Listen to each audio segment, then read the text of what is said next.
Culture Média. On commence maintenant ce journal des médias avec la disparition d'une grande figure de la télévision française.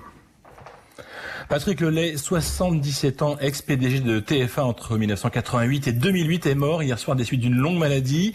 Alors Patrick Lelay, c'est un nom qui ne dit peut-être rien au grand public, mais comme vous l'avez dit Philippe, il a été une des personnalités marquantes du monde de la télé des années 90-2000. Oui. C'est à lui et son acolyte Étienne Moujotte qu'on doit l'avènement de TF1 et la construction de la chaîne la plus puissante d'Europe. Une domination sans partage en France. Et c'est sous l'ère de Patrick Lelay que Claire Chazal a intégré TF1 pour s'installer dans le fauteuil de présentatrice du journal du week-end. Bonjour Claire Chazal. Bonjour.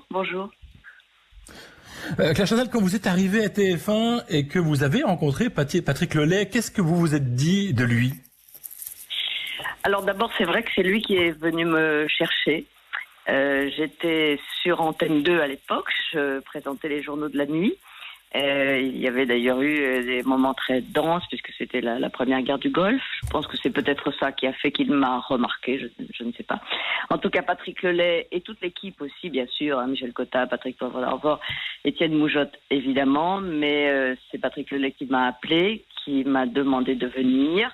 J'ai ensuite signé avec Francis Bouygues à l'époque, c'était assez solennel et très important pour moi, mais cette proposition du 20h du week-end, c'est lui qui me l'a faite et j'ai ensuite travaillé, j'allais dire sous ses ordres, pendant 18 ans à peu près, et c'était évidemment pour moi, pour ma carrière, pour ma vie professionnelle, un moment très important. On dit de lui aussi, Martin Bouygues l'a dit dans son hommage, que c'est un homme qui pouvait parfois être rude. Est-ce que c'était compliqué de travailler avec lui ? C'était un homme rude, c'était un homme, j'allais dire, autoritaire, qui avait une autorité naturelle parce que très intelligent, parce que tendu vers des objectifs, qu'il poursuivait avec Étienne Moujotte, parce que c'était un tandem, je pense, assez exceptionnel dans ce monde des médias audiovisuels. Bien sûr qu'il avait des rapports vraiment francs. On a eu pas mal d'engueulades. Je pense que les journaux, ils les regardaient avec beaucoup d'attention et parfois, ça pouvait ne pas lui convenir, mais c'était plutôt après coup.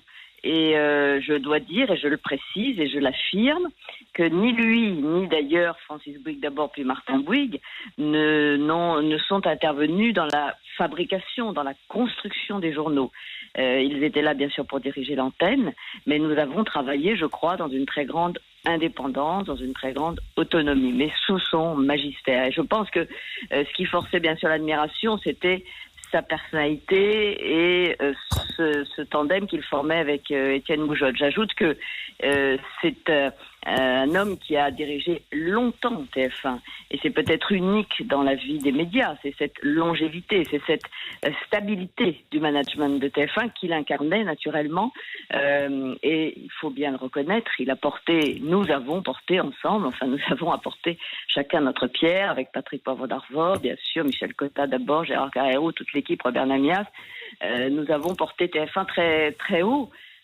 Moi, je dois dire que j'ai vécu vraiment parmi mes plus belles années professionnelles avec mes débuts au quotidien de Paris. Merci beaucoup Claire Chazal. À mon tour de vous saluer, je rappelle que vous présentez actuellement Passage des Arts, c'est à 20h30 tous les jours sur France 1.